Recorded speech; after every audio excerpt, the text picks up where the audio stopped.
So let's get started. My name is Numan Ashraf. I have the privilege of being an assistant professor in the teaching stream at the Rotman School of Management at the University of Toronto.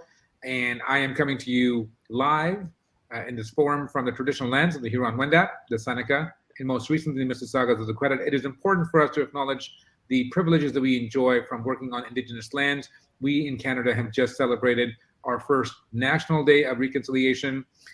Truth and Reconciliation, it is important for us to continue to do this work in sovereignty with our Indigenous peoples wherever we may be. It is my enormous privilege to literally and lightly moderate an incredible discussion. We have thought leaders, we have action leaders, we have people that are going to talk to us about individual, organizational, and systems lenses to this very important topic of democratizing work. I want to just say that this is a timely conversation as we think about the various turns that this global pandemic has taken. A few things have become clear to us. Number one, that privilege inequity is real. So the extent to which citizens, organizational actors, leaders enjoy privilege, it varies. And the amount of privilege that one actually enjoys has a lot of bearing on the decisions that they can make and the agency that they enjoy. Second quick insight that I think is salient to our discussion today. The good old days weren't so great for so many of us. It is important for us to think about ways in which not only that we can share power, but to think about the location of power and where it ought to be. Lastly, muscle memory can be a bad thing. How we design for versus design with is really something that we have to pay attention to. So I can't think of two more timely, robust, and scholarly speakers on this than my own colleague, Professor Tiziana Casciaro, and her colleague, Professor Julie Battilana. Allow me just to do a little bit of injustice by giving you a very short introduction to who they are. Professor Julie Battilana is Professor of Organizational Behavior and Social Innovation at the Harvard Business School and at the Harvard Kennedy School, where she's also the founder and faculty chair of the Social Innovation and Challenge Initiative. Her research examines the politics of change in organizations and in society, especially focusing on organizations and individuals that initiate and implement changes that diverge from the taken for granted norm. I'll stop there. She's an accomplished researcher with a ton of very important and impressive accomplishments. Professor Tiziana Casciaro is a named professor of organizational behavior at the Rotman School of Management at the University of Toronto. Her research on interpersonal and organizational networks and power dynamics has received distinguished scientific achievement awards from the Academy of Management and has been covered in the popular press such as the New York Times, the Washington Post, CNN. Economists would go on and on and on. But the most important thing you need to know is they are the incredible and fabulous authors of a new book called Power for All, and that is an incredible. There we go. Jerry's got a copy of it, and I've got mine, which is dog-eared. There we go. And this, in fact, is a really timely and opportune moment for us to enjoy these fabulous colleagues, thought leaders, researchers, and a term that is often abused, but in this case, very fitting, thought leaders, to talk to us about this. Julie and Tiziana, welcome. Thank you so much. Thank you so much, Numan. And thank you, Jerry. Thank you, Annette. And thank you to Cheryl, who's going to join us later. We are so grateful that you're taking the time to join us today. It's really an honor. So Tiziana and I are going to just set the stage for the conversation, and then we're going to shut up and listen to your thoughtful analysis, reactions, comments. So the COVID pandemic has propelled societies around the world into a truly multidimensional crisis. We all know it. We are not only facing a health crisis, but we're also facing an economic and a social crisis that's characterized by rising inequalities, on top of an environmental crisis that has now been ongoing for quite some time. Now, I'm going to argue that a common root of this multidimensional crisis can be traced to neoliberalism, a doctrine that has prioritized maximizing profit and financial value above all else. And as we all know, the doctrine has become increasingly dominant in the 1970s when Milton Friedman wrote his now infamous essay in the New York Times claiming that the social responsibility of business is to increase its profits. Now, it is quite well documented in economics and in sociology that this exclusive focus on profit and shareholder value maximization has led to environmental destruction on the one hand, and to the concentration of wealth and power in the hands of top executives and shareholders on the other hand. Now, in the US, for instance, by 2014, the share of the country's total wealth held by the top 1% has surged back up from 22% to nearly 40%. And over the past 40 years, CEO pay has increased by 1,300%, while in the meantime, worker pay has increased only by 18%, 1/8, right? And the pandemic has clearly brought these inequalities into even sharper focus, right? Especially for racialized populations in the US by early 2021, while life expectancy had fallen a full year overall, it fell by 2 to 3 years for Black and Latinx populations, reversing 10 years of progress in closing the Black-white life expectancy gap. Now, to understand how we got here and to address this multidimensional crisis requires that we engage with power. And this is what set Tiziana and me on that path to write our new book, Power for All. Over the past 2 decades, the two of us have been studying and teaching power dynamics in organizations and in society at our respective institutions and much beyond. We've been researching the politics of change. We've been advising leaders, organizations, and change makers across sectors around the world. And along the way, working with these very different people from really all walks of life, some really important realizations became clear to us. And those are the realizations that really led us to write the book. The first realization we had was that across the board, power was still largely misunderstood because there are common misconceptions about power that prevent people from understanding it and using it.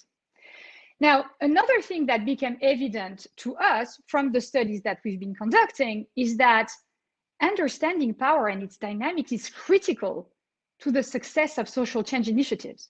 And I see that every day at the Social Innovation and Change Initiative that I'm a part of at the Kennedy School. If we want to tackle the challenges that we are facing today, and if we want to change our social and economic systems to make them greener, fairer, and more democratic, then we first need to understand the power structures that sustain the status quo.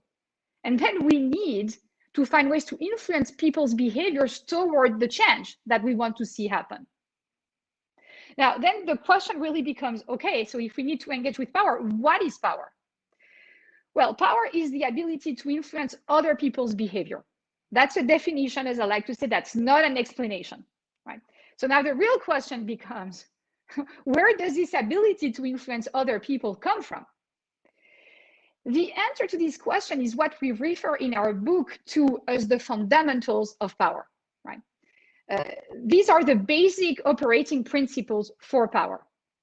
And I have to say, they've always been the same, and I'm ready to sign a document now saying that they will remain the same for as long as there will be human beings on this planet, assuming we get our act together and we actually protect and save our planet. So what are the fundamentals? Here we go. Power derives from controlling access to resources that others value. I have power over you if I control access to resources that you value, and you have power over me if you control access to resources that I value. You may control access to a budget that I need to complete the project I'm working on, and if so, you certainly have power over me. In the meantime, though, I may have access to someone you need to connect with because you need their expertise to complete the project that you are working on, and if so, I have power over you too. Right, so why am I putting emphasis on that? Because we may both have power over each other. And whether our relationship is balanced or imbalanced really depends on how much we each need the resources that the other party has to offer, and on the extent to which we can easily find alternative channels to access these resources. Now, let me give you an example that's made headlines in the United States, especially over the past few months, the past few weeks, the past few days. You may have seen news headlines indicating employers are struggling to attract workers. Right? In fact, we're seeing the highest number of job openings since the turn of the millennium. We're talking about close to 10 million job vacancies, right, in the United States. So today, clearly, workers control a highly valuable resource, their own labor, right? Employers need them to be able to run their businesses. And so in this instance, workers are temporarily in an advantageous power position vis-a-vis their employers because they control access to that critical resource, their own labor. But that doesn't mean that employers have no power over them. In fact, I would say, let's be careful here, because on the contrary, these employers still make all the critical decisions inside the firms, right? They are the ones deciding on the home policies, work versus home, and how will the time be allocated. They are the ones deciding on the worker pays and benefits, right? Certainly workers increasingly are saying that they're not fine with that kind of situation and they want to have a voice, but the laws have not yet changed. We're still in a situation in which employers have control on all those decisions in most companies, not in all of them. Now, I use this example to illustrate how the fundamentals of power help us think about both sides of a power relationship. The very last ingredient, though, that you have to take into account if you want to understand the fundamentals of power is context. Relationships do not happen in a vacuum. The distribution of power in society affects our own power. And so the power relationship between a worker and their boss is shaped by their specific relationship, by the worker's abilities, by the worker's contributions. But that relationship is also influenced by the norms, the patterns that are dominant in a given society at a moment in time. Let me give you an example. Women, and especially women of color, have been excluded from participating in work and continue to be underpaid for equal work.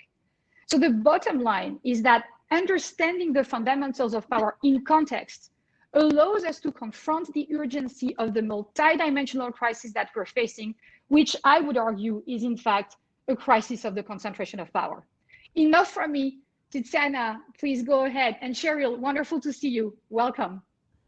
Thank you. Thank you, Julie.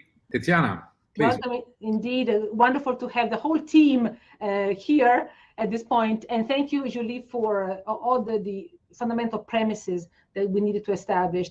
The consequence of this overview is that continuing the course is bound to fail us all.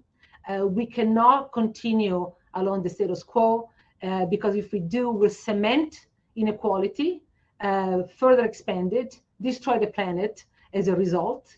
And this scenario is grim, not only for the people who don't have much power at the moment, but also for those who do concentrate power in their hands. The question is why? That's because much economic analysis and sociological analysis indicates that when we allow inequality to widen, the prosperity and the health of the system as a whole decreases. We have economic analysis showing that when you have a lot of inequality, the growth of the system economically shrinks, and the health of the people that inhabit the system also decreases. So we need to rethink a power imbalance. We need to shrink it in many ways. And the way to do that is to redistribute power in organizations and in social systems. The question is, how do we do that? What are the models that we need to follow? Because this is where a theme like our book about power and its distribution is very directly relevant to the issue of democratizing that is the theme of today in the forum, and it speaks to a tendency that organizations have displayed over the past many years to consolidate power imbalances instead of spreading access to value resources to more and more people. So we want to mention a couple of things that to keep in mind as we aim to democratize organizations and societies with the goal of reducing power imbalances that we know are detrimental to the health and the prosperity of the system as a whole. A couple of things that can happen in organizations that can help along the way. And one of them is directly related to the definition of power. Power comes from access to valued resources. And within organizations, many of the attempts that we have seen to democratize and include more and more diverse people have often stopped at surface level interventions. Some of them have to do with raising awareness. We teach people about unconscious bias and think that by making them aware of this underlying issue, we will help the organization do better. Or we install one representative of a certain marginalized group in a powerful committee because we think that that token will be enough to shift the tide. Unfortunately, we know now that those types of superficial interventions don't really change anything, because what they don't change is the actual distribution of power within the organization. What does it mean? Who has access to the most valued resources that the organization has at its disposal? Sometimes it's the usual few that get that access. And so we tell in the book stories of people that have actually created substantive change in that kind of dynamic. And one of the stories we tell is that of Ellen Ochoa, who is the first Latina to go into space. She became the director of the Johnson Space Center, where astronauts are trained, and entered in a typical organization where the usual aspects were still holding the reins of the valued resources in this place, and instituted a number of interventions that were not just meant to educate people and raise awareness, but they were really meant to shift who had access to the things that were most valuable. So great monitoring of who got promoted and when and how, what kind of opportunities for progression and learning they were exposed to and had access to, and making such opportunities very public. So one of the many interventions that I think present a good model for us to understand is the idea of the Transparency Opportunity Program that she instituted, such that all the juicy assignments, projects, opportunities were made public to all to see, such that people could, in fact, become aware of those opportunities, put their hand up, and volunteer to be considered for those things, as opposed to allowing a few to always benefit from being over-selected to access those valued resources. These are kind of operational changes that you can institute within an organization that actually redistribute power, because they redistribute who has access to valued resources. The other possibility is to include people in the organization into the decision-making of the organization. So not only give them access to resources, there could be a budget, there could be a chance to network with someone important, but also the decisions about the direction that a company or organization is going, the kind of priorities that should be set.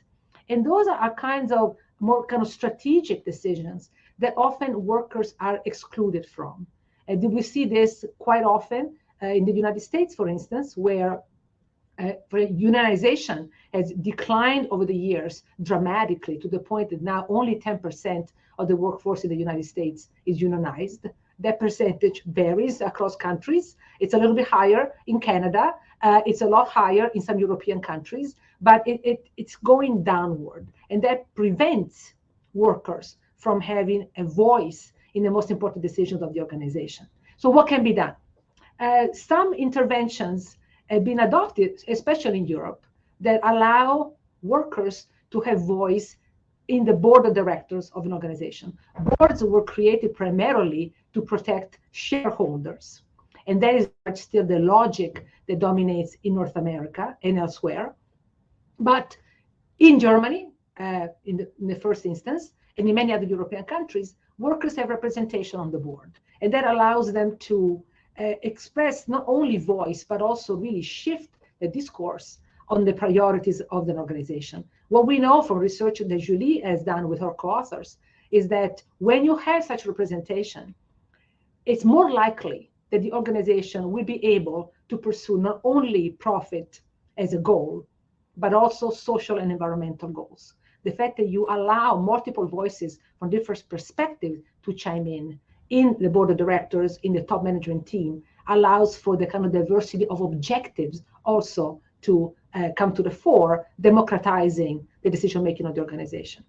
But boards are one thing, and I'm sure Annette will speak to that and how this is a realistic way of understanding the future of democratizing the workplace.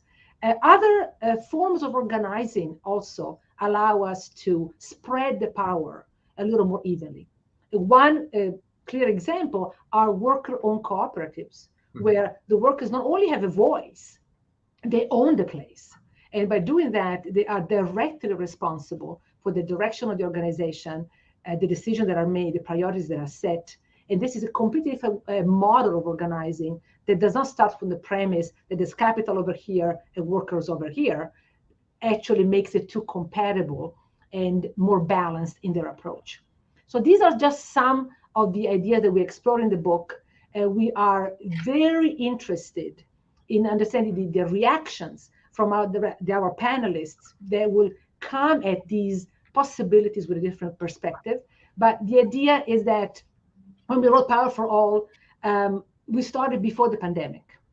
And we were already very mindful of this kind of the multiple threats to our humanity and our prosperity in the form of environmental threats, social threats, economic threats. The pandemic has exacerbated actually many of these, but at the same time, it has also shaken up the system in a way that allows us a unique opportunity to make changes that are more radical and deeper. And we look forward to hearing what our panelists have to say about all of this and where they recommend us to focus our attention on, because we have limited attention and we want to make sure to apply it in the best, most productive places. Amazing, amazing. Please join me in thanking our opening duo to give us, as Julie said, not simply a definition, but an explanation of how do we go from not simply hoarding power, but actually sharing power. An important provocation, a timely one. It is my great privilege to introduce our first respondent, and that is Dr. Cheryl Dorsey, who's the president of Echoing Green, a global not-for-profit that supports emerging social entrepreneurs and invests deeply in their ideas and leadership. She is herself a social entrepreneur. She is a graduate of the Harvard Medical School and has a master's in public policy from the Kennedy School.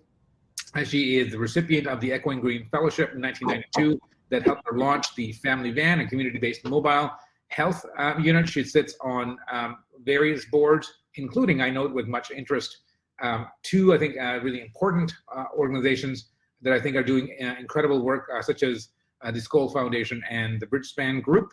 She is the recipient of numerous awards, perhaps too many for me to mention. Cheryl, welcome, and kick us off in your response, please, to Julie and Tiziana's provocation. Thank you.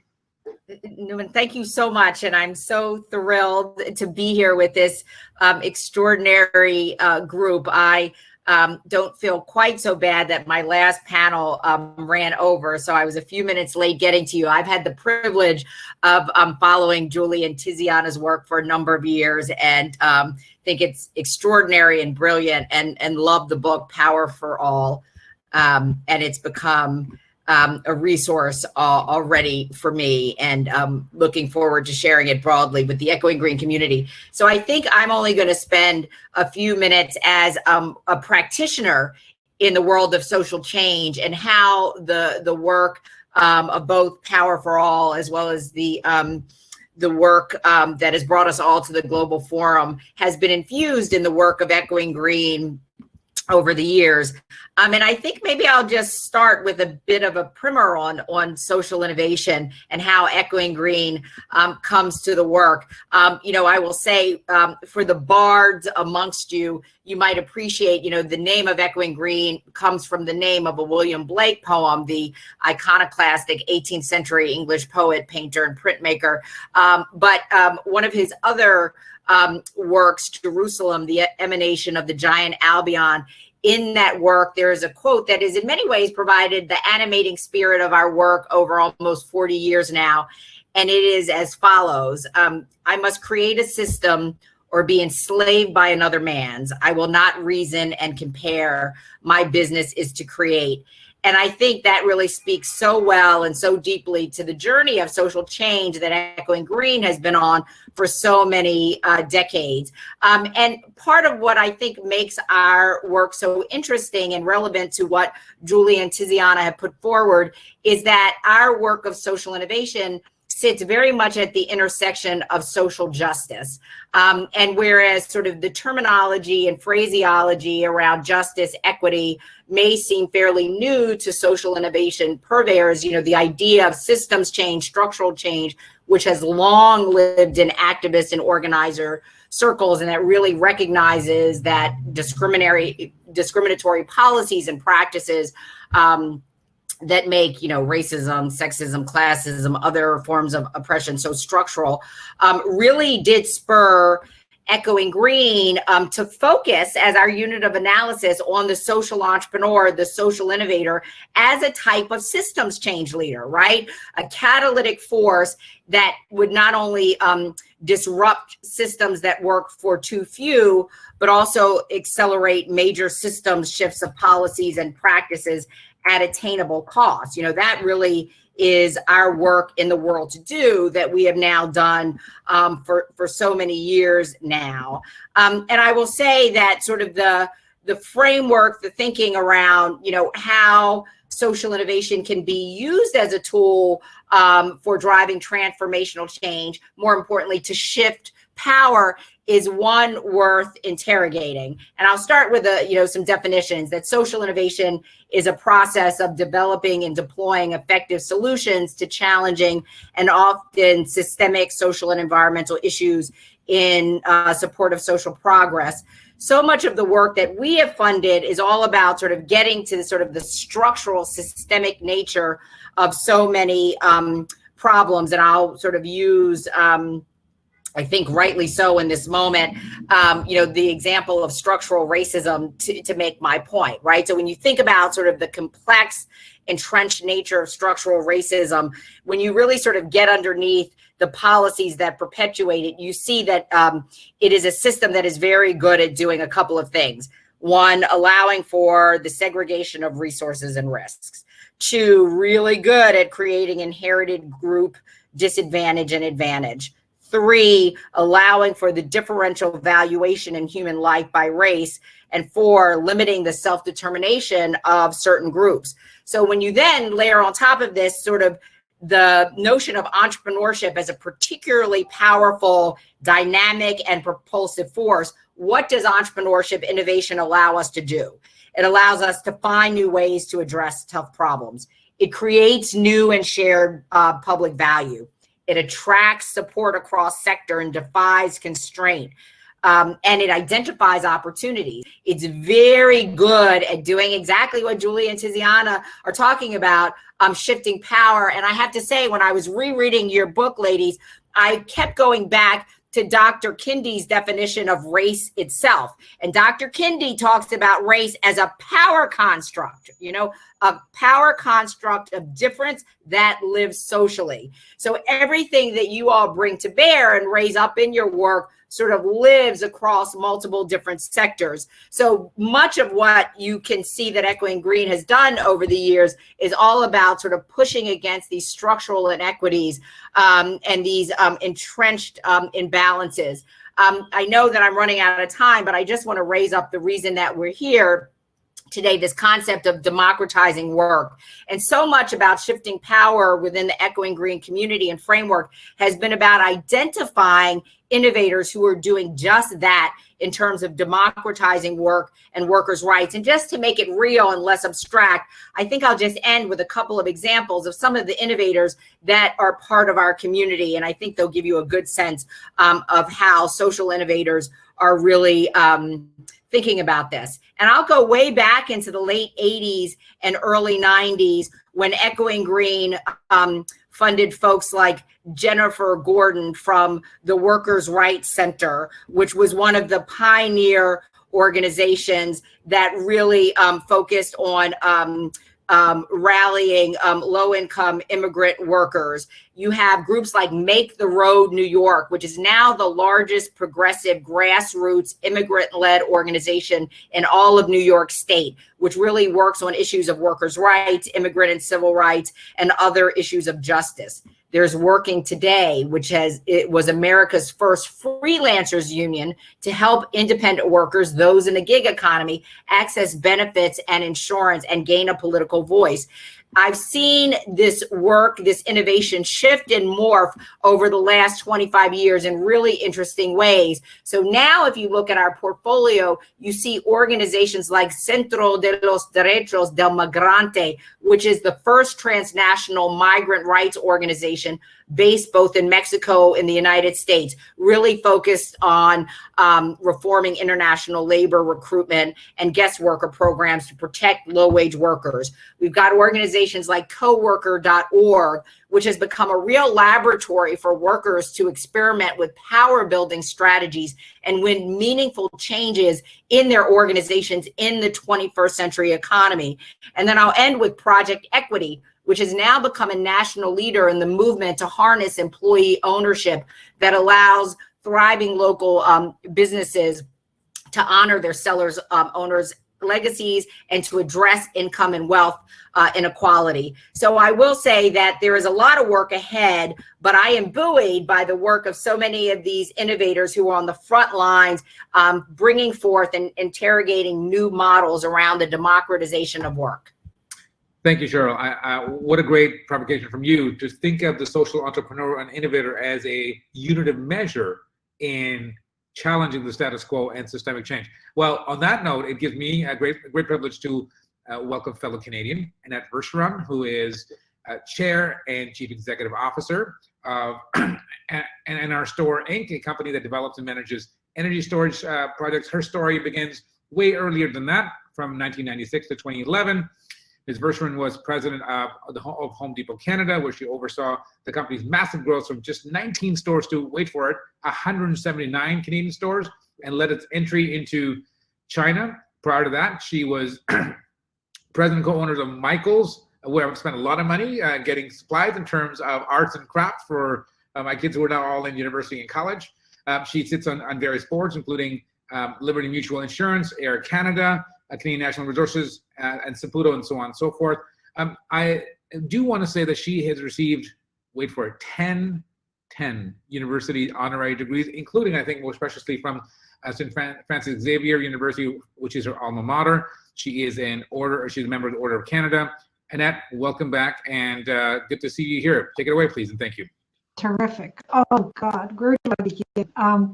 Cheryl and Tiziana and Julie really set the stage for, how does business, how do we react to this new world? And I would say that there's been a real big generation of entrepreneurs, and I think entrepreneurs want power. Entrepreneurs are not happy with the power that they have, that they try to share in organizations that they have been in.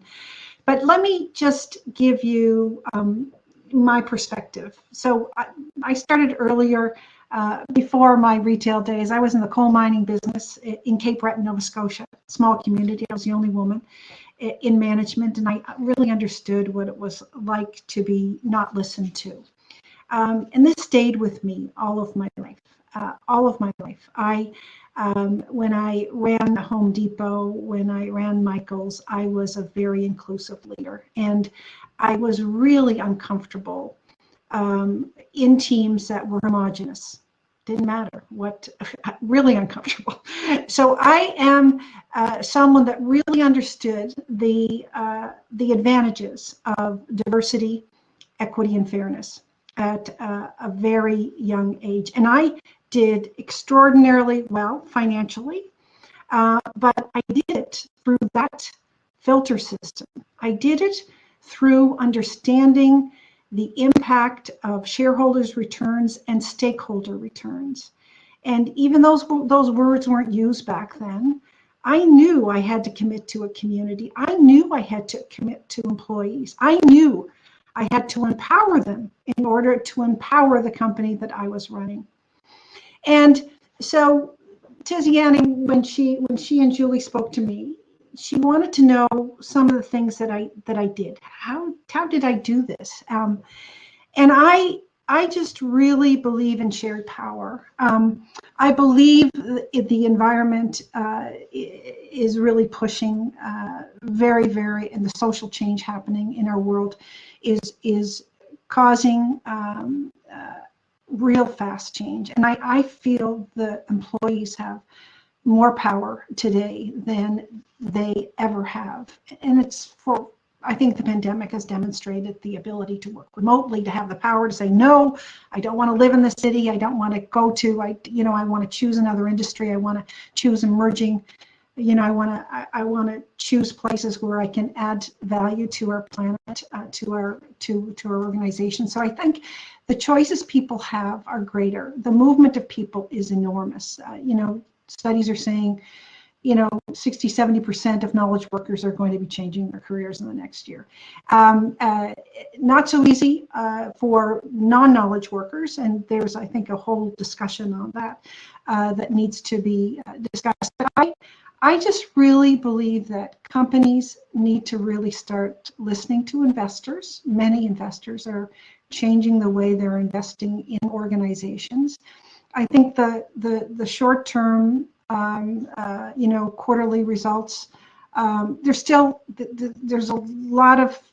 focus on that. There's no question. But I believe the longer-term companies with longer-term vision, with a greater perspective in terms of really sustaining their organizations and companies will win. And there are great companies out there doing great things. I just wish everybody would copy them. But I think that there is a movement happening here. I think we've hit the wall, or we've hit the bottom of the barrel, and we need to climb out of our situation. I believe the environment. I believe social change, and Cheryl does it beautifully, talks about this beautifully, is really causing us to rethink how we run our businesses. I think CEOs are going to be under a lot of pressure in the next number of years to respond to employees, to customers. I think customers are going to make decisions on buying different products, and so Tiziana asked me to show some examples of some of the perspectives that I learned through my years. So an example would be during my beginning years at Home Depot, the indigenous peoples of our countries in North America were really upset with the purchasers of wood products, saying that, look, we were cutting down trees in the Amazon, in old growth forests, etc. And they were right, by the way. Now, we all thought, oh my God, this is going to be a difficult thing to deal with. So I went to all the merchants of Home Depot, and I was the chair of the environmental committee, and I said, look, and they came up with the idea. They were empowered. They saw that this had to change. We needed, understanding the issue was critically important. And so they came up with a strategy to say, look, to our vendors, within 2 years, if you don't have third-party certification in all the woodlands that we're gathering and buying your products from, we're going to stop buying from you. The purchasing power was enormous. And so if you drive your purchasing power for good, if we spend government money on with a filter system that let's buy products, matched with innovators, matched with advanced manufacturing, emerging technologies, and build and purchase product to help build companies that produce and recycle product and develop that circular economy. I think there will be a lot of different decisions being made. Empowerment, so that caused an enormous change in the world. It really did, except for 2 or 3 companies. They all went to third-party certification, and WWF recognized this initiative that Home Depot took, and recognized it in terms of. So there are ways in which we can move forward, empowering people. I used to. In the companies that I have now and the companies that I'm involved with, I really encourage and I ask people to do the juicy jobs. Okay, but I go through layers in the organization to find those juicy, exciting, opportunistic projects, and I gather teams together, and I give them resources. I did this a lot at Home Depot Canada. I give them resources, and they present their plans, and we back them. And that so empowers people, right? And really makes a difference in how they are engaged and how they appreciate and are loyal to their company. But look, there are, but I think we have to, this leadership of, we're only going to be caring about our shareholders. The externalities that we've impacted as a result of getting all the money that we have created has to be paid for. Everybody, the world has got to pay for this, and it's got to be done through good government policy. It's got to be done through good private sector policy, and I do see the demands. The power is not shared by all yet, Julie and Tiziana. It's not shared by all, but it is moving, I believe, in a direction that can't go back. I really think it can't go back. And so I am optimistic. I am encouraged. I've become an entrepreneur again. I used to run companies. In 2011, I started this company called NRStor, and I'm building energy storage projects. And we are building an energy storage battery installation in Ontario with Six Nations of the Grand River. Wonderful organization. It's a 50-50 partnership with the Indigenous peoples. And we have negotiated a contract with the independent electrical operator, and we're going to build one of the biggest facilities in the world. And so what does this do? It reduces greenhouse gases. It develops a relationship, social relationship with a group of people that really needs partnership. Truth and reconciliation, as Newman talked about, is really an important part of our future.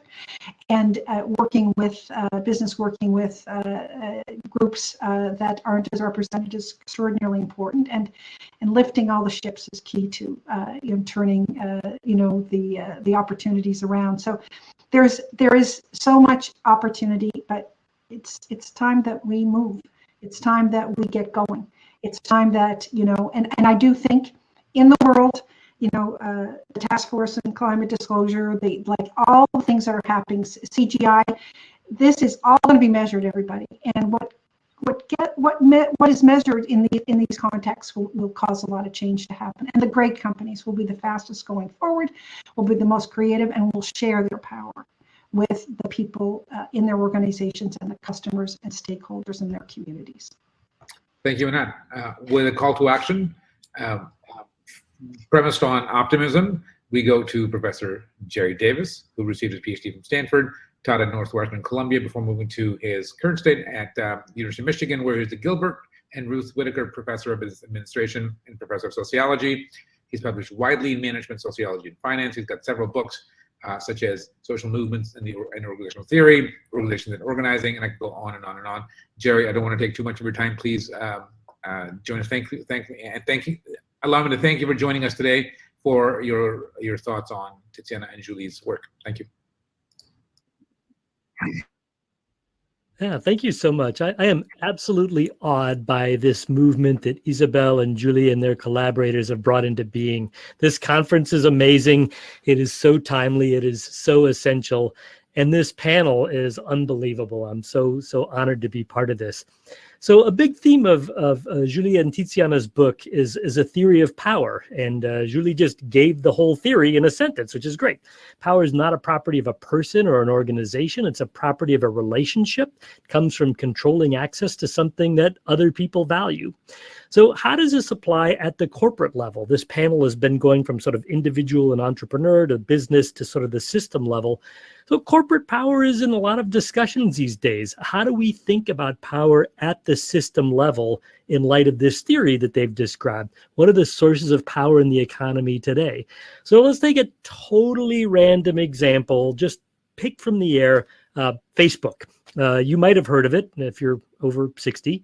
So the Facebook Corporation has been subject to a series of exposés in the Wall Street Journal. On Sunday, a whistleblower appeared on a TV program in the US called 60 Minutes, which 11 million people watch, describing some of the incredibly noxious things that the Facebook Corporation engages in the misuse of their power. Yesterday, by coincidence, all of Facebook's apps, WhatsApp, Instagram, Facebook, were down for hours. This is a disaster for some small businesses, for those people that rely on WhatsApp for their communication. Those people over 70 who still use Facebook and those under 20 who apparently use Instagram, this was a really big deal. How do they keep getting away with this? How does Facebook manage to do what it does? And can we use Tiziana and Julie's theory to make sense of it? Well, one of the things is that Zuckerberg has power because he has 60% of the votes. If you read the company's IPO prospectus, it's kind of like a dark comic masterpiece where you learn that they have no use for the funds that they're raising. They're only going public to sell off shares their early investors and employees wanted. But you also read that Zuckerberg controls 60% of the votes. He can pick the board of directors, and there is no mechanism of accountability. There's no outside power that can control this company. I asked some of my corporate law professor buddies, if Zuckerberg wanted to sell Facebook to Vladimir Putin, could he do that? And they said, yeah, pretty much. I mean, there would be some mechanism to step in, but it wouldn't be corporate governance. So how is this possible? And it's not just Zuckerberg. 50% of tech companies going public in the last couple of years have had this same sort of Ayn Rand utopia system where the founders have absolute control and no mechanism of outside accountability. Well, that seems crazy. Well, it turns out that everybody has a new book on monopoly from Tim Wu onward. But I think traditional monopoly analysis doesn't really get us where we need to go when we think about systems of power in the corporate world today. Information and communication technologies have fundamentally changed what an enterprise can look like, how they raise capital, how they recruit labor, how they engage with suppliers and distributors. In some sense, these systems have become disintermediated. You don't need Goldman Sachs to raise capital anymore. There's a lot of other options out there. You can hire from a lot of diverse places, particularly in a sort of world of work from home. The labor market opens up a lot. As you'd expect from Julie and Tiziana's book, the patterns of power are fundamentally changing in the world of business. What corporations or entities have power look really different now than they did just 10 years ago. Even more fundamental, I think, is that the categories that we use to understand the economy have fundamentally changed. We're used to using words like firm, employee, industry, nationality, size. None of these things really track with the world that we're living in today. Is Zoom a giant corporation? They had 500 million downloads last year. They enabled work from home for the white-collar workforce. 300 million people a day use them, and yet they only have 4,000 employees, and they rent server space from Amazon and Oracle. Are they a giant corporation? Are they powerful? How do we think about or contemplate sort of this new system of corporate power? And what does that mean for power at a systems level? I'd argue that the kind of enterprises that we get are fundamentally shaped by the system in which they're incubated. The gig economy looks totally different in the US than it does in Denmark, which is a civilized country where citizens get access to healthcare because they are people, not because they happen to be employees of a company that offers that as a benefit. Canada, by the way, is also a civilized country in that way. The gig economy could be incredible. This disintermediation, this opening up of power could be incredible. We could be hunting in the morning and fishing in the afternoon and talking philosophy in the evening if it's embedded in the right system. And to get there, we really need to create some guardrails that build in democracy from the bottom up. How do we create a system where everybody has a say? For the last 10 years, I've been ending every talk with, where's the workplace democracy app that turns General Motors into a worker-owned co-op? It sounded sort of comical, but it's basically a reasonable question. Using the technologies we have now, we could be creating an incredible democratic system, and we're not. We are in the thrall of Silicon Valley. We're enabling these powerful entities out there. We don't have to. The technologies that we have in this movement that Isabel and Julie and friends have created really is putting the emphasis in the right place. How do we create a movement of democracy at work? And I want to just post this quote from the end of the book. power for all, we can counteract the concentration of power by increasing our collective ability to deliberate, discuss, and decide on the rules of the game in our workplaces and more broadly in society. So they close on this really hopeful note. We have the technologies. It just takes the political will and the organization for us to create these more enriching democratic organizations. So thank you, Julie and Tiziana, for sharing this wonderful book with all of us and allowing me to be part of this conversation. Bravo to our authors and to our incredible panelists. This is exactly the kind of moment where we want to welcome, we've got 10 minutes on the clock pretty much for a Q&A. I wonder if I can just quickly ask Tiziana and Julie if they have a quick thought based on the tour de force that has been our respondents.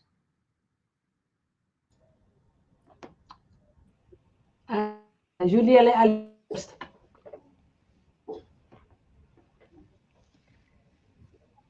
So Numan, thank you. I want to make sure we turn to the questions from the audience, but what I would say is that what I very much liked about the remark, as Jerry mentioned, is that we went from the individuals as being system change makers to what's happening within corporations to the system level. And the thread that I see is the movement, that yes, there are things we could do, but we have to do these things together, which is one of the themes we have in the book, like that if you're not able to alone change the power hierarchies, there's a lot we can do together. And so to me, that gets me very excited. It's the connection between the writing of this book that I've spent my life writing together with Tiziana, which has been a source of joy and inspiration, and this movement that has been the other part of my life, working with Isabel, Dominique, and the amazing group of female faculty members, researchers, practitioners who've been part of this initiative.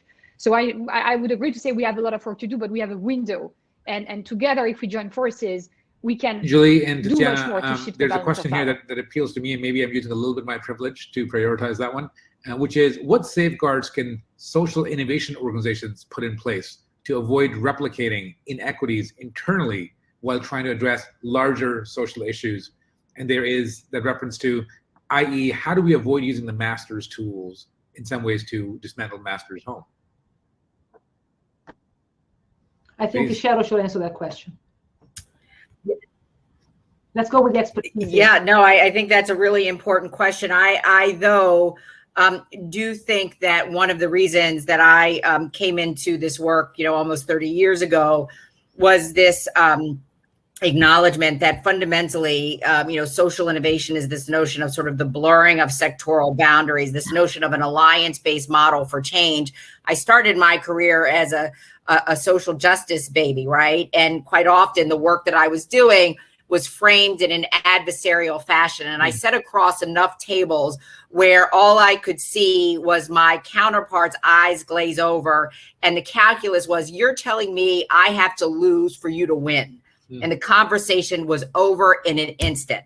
And the notion of an alliance-based model that you can create new and shared public value, that there is a win-win value proposition, sort of the welcoming in of a broader group of actors, became very, very attractive to me. And I'm going back to Julie and Tiziana's book that sort of really talks about collective action and movement building. And I was reminded about Alberto Maluzzi's work, that part of the work of movement building is forging a collective identity, that's really the power of social movements. And I've watched young people, next generation doers and thinkers, lean into the work of social innovation because it names them with a particular type of agency and efficacy that I have found very appealing. And I go back to, civil rights icons like Joyce Ladner, who talked about why she got involved in the civil rights movement as a teen, because it was the most exciting thing one could be involved in. That same sort of excitement, momentum, dynamism is what you see at play in the social innovation movement. And I think that collective force is increasingly something to be reckoned with. And when we live not just in a market economy, but in a market society, we've got to be on the field to play in a particular way to garner progress. Thank you, Cheryl. There's a question pertaining to the book. I really enjoyed the book, as did I. I had a question about power maps, which I found a helpful tool for my own career in the remote working world, where global offices are integrated. how does power mapping change? It doesn't change very much, actually. It turns out that if you apply your powers of observation and inquiry, which is asking questions about your workplace and your environment, you can do so as effectively one-on-one in person as you can do on a Zoom call or a regular call. In fact, we have measures of empathy, so the capacity to understand the emotions that others are feeling, which is a fundamental tool for exercising power properly, that does not change whether you measure it in a virtual team versus a co-located team. So the skill sets and the tools are the same. What changes is the focus. You have to remember that when you have a Zoom call, you're still observing for how people are behaving, who defers to whom, who coalesces with whom. You're still applying that attention. But it doesn't really change all the dramatic. What changes is that you lose the serendipitous encounter. You don't have the elevator moment where I bump into Annette and I have her for 5 minutes, and boy, those 5 minutes are ever so precious because I learn things. You lose that, but you can construct it more purposefully. Thank you, Tiziana. Jerry, I suspect this question may be directed to you. It's a question that says, are there particular systems people find most compelling for balancing power, such as cooperatives, co-determination, work councils, and so on? Yeah, so one of the, I think Cheryl mentioned co-ops as well.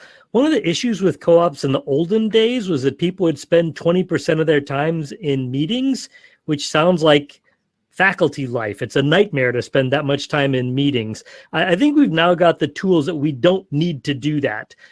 You could be pushing elections to your phone right now and say, let's rank order these 5 choices. Bloop, bloop, bloop, bloop. We're done. You don't need to have sort of a soulful discussion about every decision. Some of them you do. Then you need to get together and chew things over, which I want to call habermastication, trademark.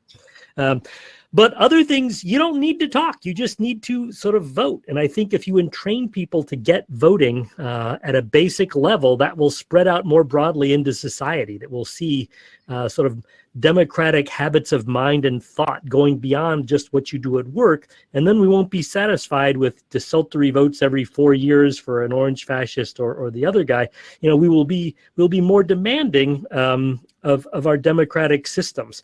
So big fan of co-ops, and I think we've now reached this moment where technologies mean it's not a slog. It's not 20% meetings. So that's kind of my hope.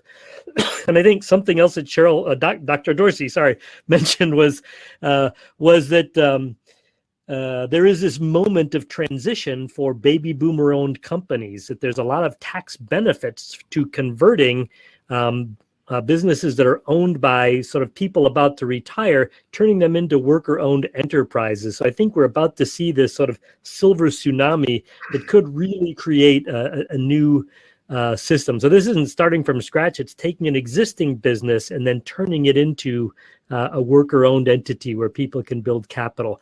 I think the records on those have been really good, so I'm optimistic that will happen as well. Thank you. I have a minute and a half.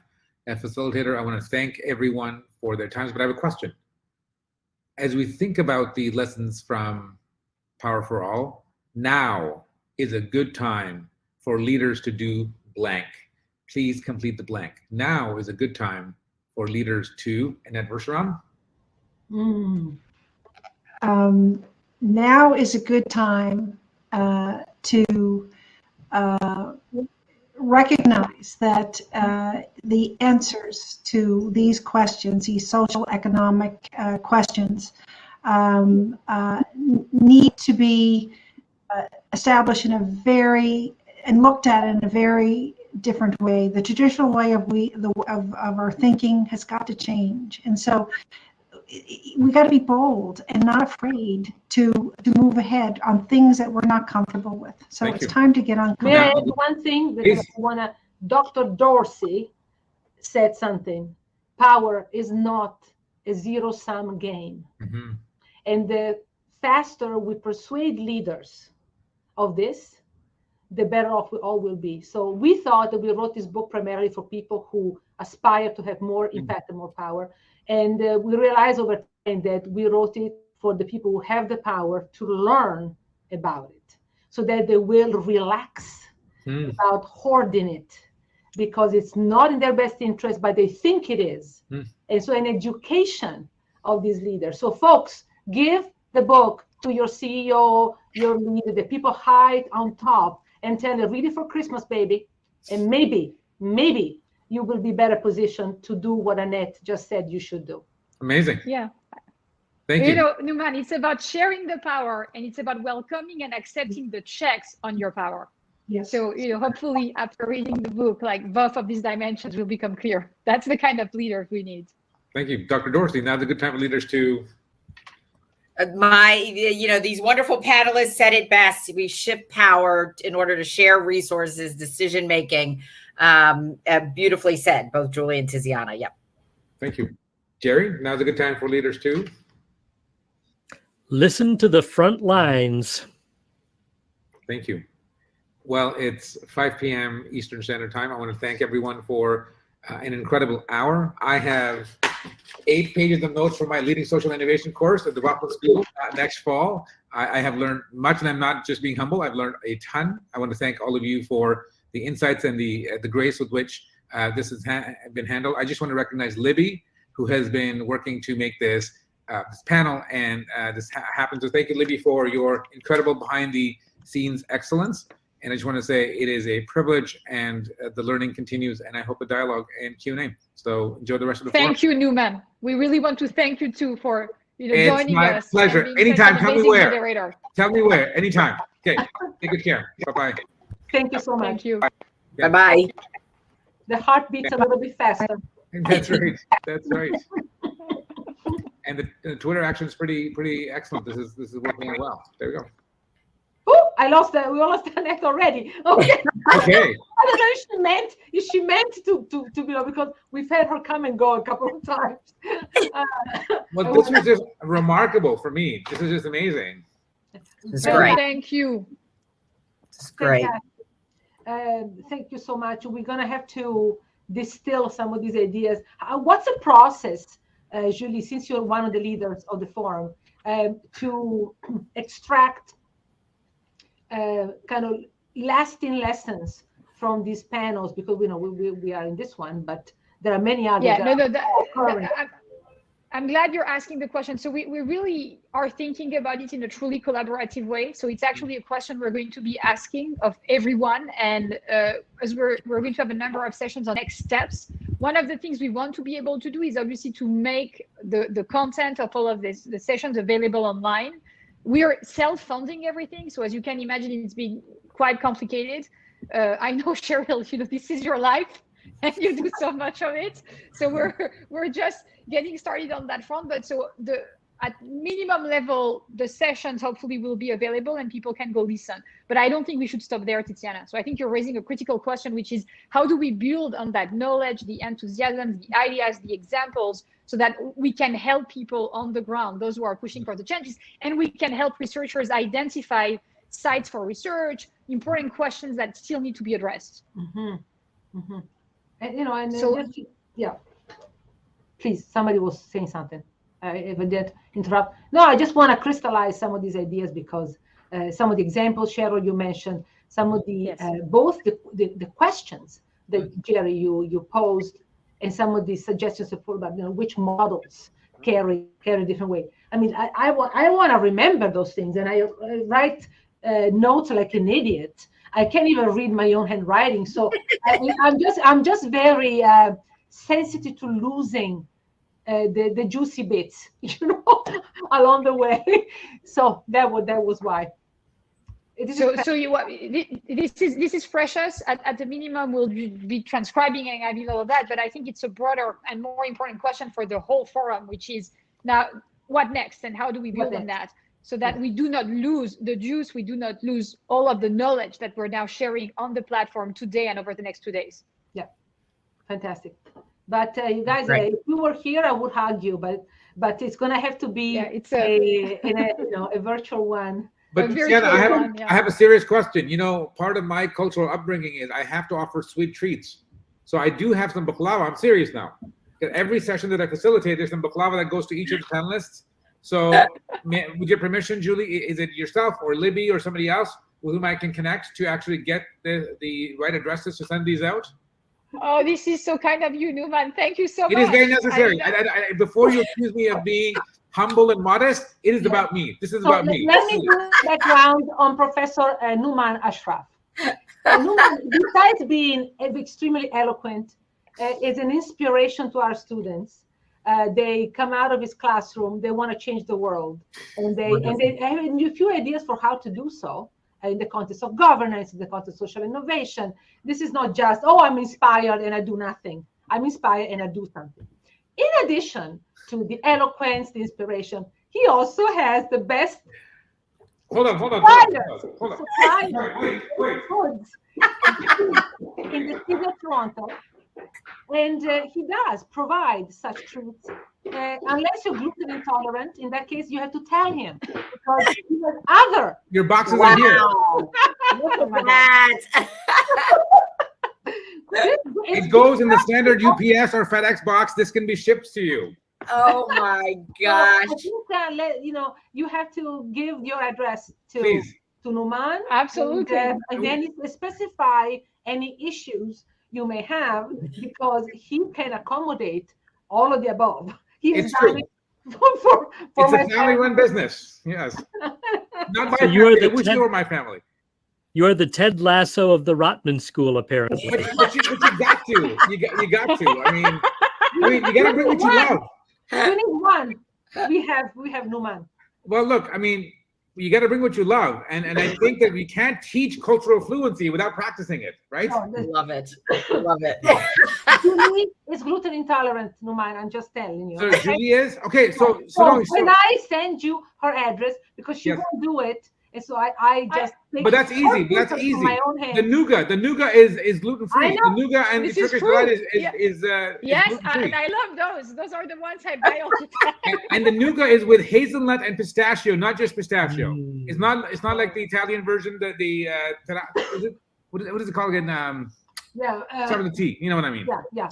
Yeah, terone. It's not the terone. It's phenomenal. Yeah. Now there's that, and then I want to know what besides Power for All, that of course was the subject. Jerry, which if you had to select one of your oeuvre to put as reference that they should go to, which one would you like us to advertise?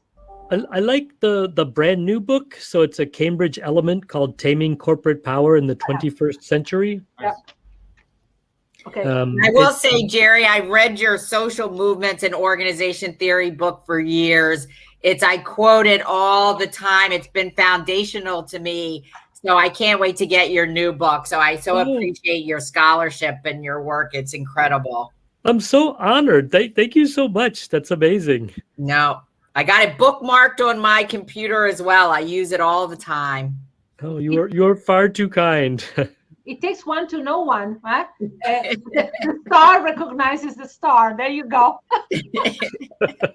And Cheryl, we have to have you come to my leading social innovation class. Now it's virtual, so we've got to have you. I would love it. What you're doing. Yeah, for Would sure. love that for sure. Can't wait. Please. And at some point, I love Toronto. It's a beautiful city. I was last there for an impact investing conference a couple of years ago, and I need to get back. At You Mars. must. Yeah, at Mars. You Yeah. must. Yeah. We should go all together. Like we should Yes. organize, like On every Porter single Air. panel. Come on, man. Toronto. You're not too far. Just hop over the lake. Exactly. Come on. Porter Air. It goes from Boston, right? Yes. Wow. Yes. Yeah, it's Yeah, very Porter. convenient. Like Tiziana and I have been using it. And Tiziana used it again, which was a big event recently when we were together in Boston. Yeah, and Porter is So back it in operates business again. as of early September. And it was a pleasure to go back to the little airport on the lake and get the view. You get the view of the city in a way that when you fly to the regular old airport, you don't. Nonetheless, is nice. So it's a good welcome into the city. Indeed. And so I'm not joking. I will get from Tiziana your addresses or email at least. Thank you, Newman. I'll take it. I love baklava. Yum. Thank you. It's about the Thank you, experience. Newman. It's about the experience. We can't just It's talk about not these things. experience. It's a bit holistic. Yeah, for sure. Intellectual, but also the stomach. you know? Exactly. Yeah. Mind, heart, and body have to be in sync. Well, I have to run because I'm You teaching mind, this thank evening. you so much. It's my So, absolute pleasure. Newman, What a treat. thank you, everyone. Tiziana, what a Thank treat. you, Julie, for It was being great. my partner always. Take care. Brilliant. Grazie Great to mille. meet everybody. Thank you so much. Bye. everybody. Bye. Take Bye. good care. Bye-bye. Thanks Take care. again.